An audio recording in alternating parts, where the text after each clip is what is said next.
The biggest challenge that today's moms in India are facing is not बच्चे का tantrum या उसका screen time या उसका meal time. It is the interference from the in-laws, the grandparents. जहाँ पे parents are trying to set the boundaries but grandparents उसको overrule कर रहे हैं and this is creating a major cause of mental health problems in young moms. Meaning, you are trying to parent your way और पीछे से एक आवाज आती है, हमारे जमाने में तो ऐसा नहीं होता था, हम तो ऐसा नहीं करते थे, ऐसा मत करो, ऐसे मत करो, आजा बच्चा मेरे पास आजा, मैं तुम्हें खिला दूंगी, लो चॉकलेट खा लो मैगी खा लो, थोड़ा स्क्रीन देख लो, क्या ही फर्क पड़ जाएगा. And there you are as a parent, you are in shock, you are surprised, you are angry, you are frustrated because आप कुछ नहीं कर सकते. Do you also feel this? If yes, this video is for you because मैं आपको scientific steps बताऊंगी जहां पे आप इस situation में किस तरह से deal कर सकते हैं. What is it that you should allow? What is it that should be completely non-negotiable for you as a parent for your child's health? So सबसे पहले हम समझते हैं कि ये in-laws interfere actually करते क्यों है. Well, उनके साइड से अगर देखें तो ये इंटरफेरेंस नहीं है, ये तो प्यार है. they want to protect the child, they want to give so much love to the child. So ये अटैचमेंट कहीं उनको ओवरस्टेप करवा देता है. सेकेंड इज उनकी एक हैबिट है, हमने जिस तरह से पेरेंटिंग किया था वैसे ही, वही तो बेस्ट पेरेंटिंग होता है, वही तो सही तरीका होता है. अगर कोई और नए तरीके से करता है सो दे विल फील शॉक्ड, अरे ऐसे कैसे कोई पेरेंटिंग कर सकता है, ये तो गलत है, and hence they will interfere. They don't realize that science today has evolved immensely and all the parents are only doing science-backed parenting. Number 3, उनको भी थोड़ा fear हो जाता है कि I will lose my relevance. अगर ये मम्मी सब कुछ कर लेगी तो मैं क्या करूंगी? What will be my role in this house?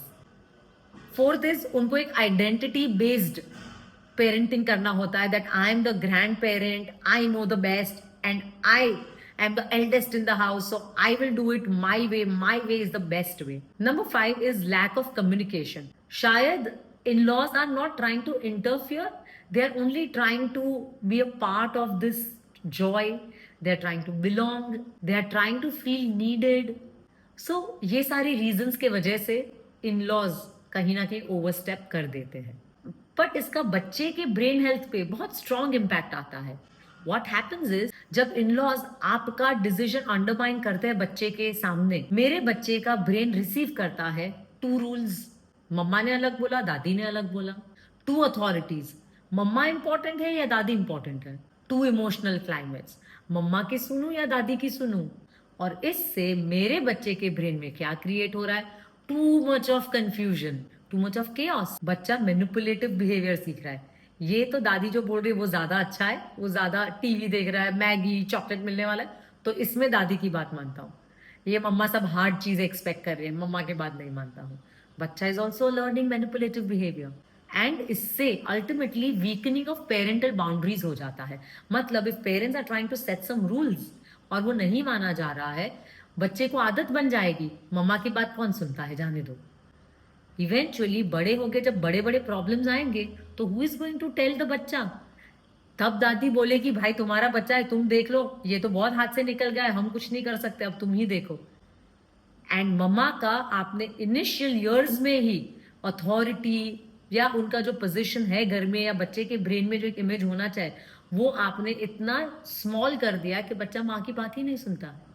So now I'm going to introduce you 5-step SMG Shweta Merchant Gandhi signature framework on how to handle the in-laws interference. So step number 1, most important step is decide the non-negotiables. Meaning these are the 7 things that I will not compromise on. And this I have done personally in my house and it has worked beautifully. I make sure that Dadu, Dadi, Nanu, Nani are involved in parenting. They are involved in their grandchild's life.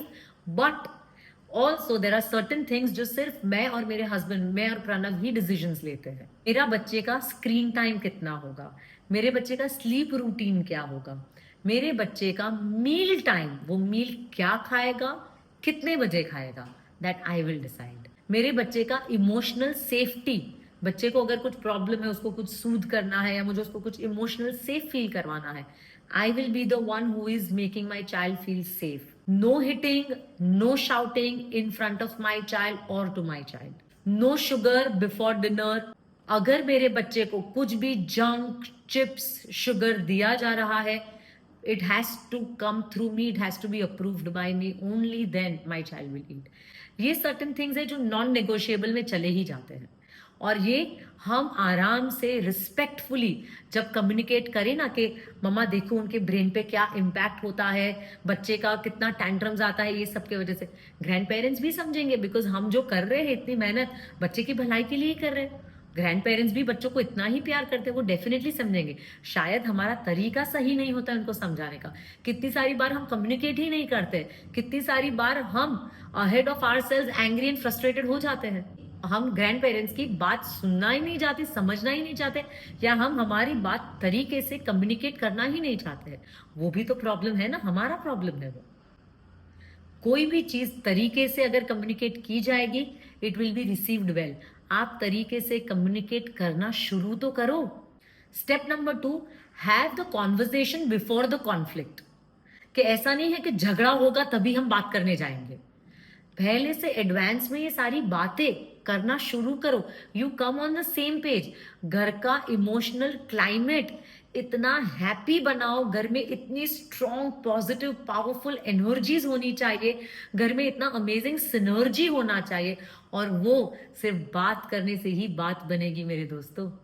And अगर आपको उनको बोलना भी पड़े तो आप उनको बोलिए, we really value your experience but we want to do this our way, we may make mistakes but we want to try.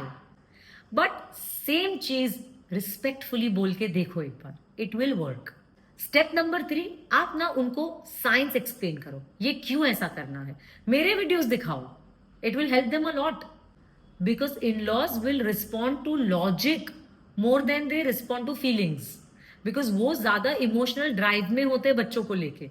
सो हम जब उनको साइंस बैक्ड एक्सप्लेनेशन देंगे ना, वो समझ जाएंगे, oh okay, you know what, why she telling me to do this, because of this reason, and they will gradually come around. मैं ये नहीं बोलूँ कि एक बार में समझ जाएंगे, see they are getting old, so it's very difficult for their brain to adapt. But हम तरीके से बार बार आराम से बोलते रहेंगे ना, तो वो मानेंगे। हमें भी अपनेपन से बोलना है। And one parent alone cannot fight this battle.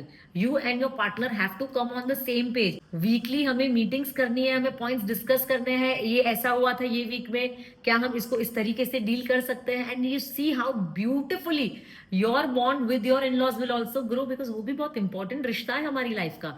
We can not replace our family, और फैमिली के साथ झगड़ा करके हम ही दुखी होंगे, तो हमें क्यों ऐसी पोजिशन में आना है।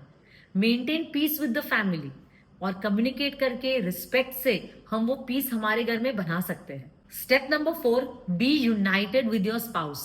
You and your partner have to be on the same team no matter what. और वो भी कैसे होगा, कम्युनिकेशन से, because you alone can not fight all the battles, you need your partner support, right. So पहले you and your partner have to be on the same team, and then you, your partner and grandparents, everybody has to be on the same team versus the child जिसको हम rules बताएंगे। Step number 5, last is, in case any situation आता है, you gracefully reply to them. Please do not lose your grace in the process. और वो क्या है, मम्मा let me handle this please, मैं ये situation को मैं handle करती हूँ, अगर कुछ प्रॉब्लम होगा I'll come back to you, I'll ask you for help. मम्मा हम एक नया मेथड ट्राई कर रहे हैं, प्लीज आप हमें सपोर्ट करो इसमें। सो आप इस तरह से ना ग्रेसफुली उनको बोल सकते हो, बाउंड्रीज ड्रॉ कर सकते हो। अगेन, हर चीज में हमें झांसी की रानी बन के वॉर नहीं करना है, बिकॉज वो हमारे बच्चे के ब्रेन हेल्थ को इम्पैक्ट करेगा। You have to be very firm, warm and non defensive. And what is it that we must not do at all? Number 1, don't argue in front of the child. Don't insult or disrespect the elders or the mom. एक बच्चे के सामने एक दूसरे का insult या disrespect मत करो। नंबर 3, डोंट शाउट या इमोशनली एकदम कोलैप्स मत हो जाओ। Number 4, don't expect them to change instantly. आज आप बदल गए ये वीडियो देख के, तो ऐसा नहीं होगा कि कल वो भी बदल जाएंगे। Everybody takes time to adapt. Don't compromise on emotional and safety boundaries. जो नॉन नेगोशिएबल्स है वो नॉन नेगोशिएबल्स है, और वो हमें प्यार से वीक ऑन वीक मीटिंग्स करके, कम्युनिकेट करके, रिस्पेक्टफुली, ग्रेसफुली बताते रहना है, and they will come around. Make sure कि घर का एनवायरनमेंट बहुत ज़्यादा पीसफुल, हेल्दी, हैप्पी रहे. Because in that environment will your child's brain grow the best. Understand, your in-laws are not your enemies, but your child needs one leader in parenting, and that one leader has to be either mama or papa, or mama papa together. You don't need to fight, you just need to lead with firmness, with softness. And if you like this video, please share and subscribe and send this to a mother who is living in a joint family, because it is going to save her years of stress. And please write in to me if you have any doubts or queries in the comments, and I'll make sure that I personally reply to all of you. Thank you so much.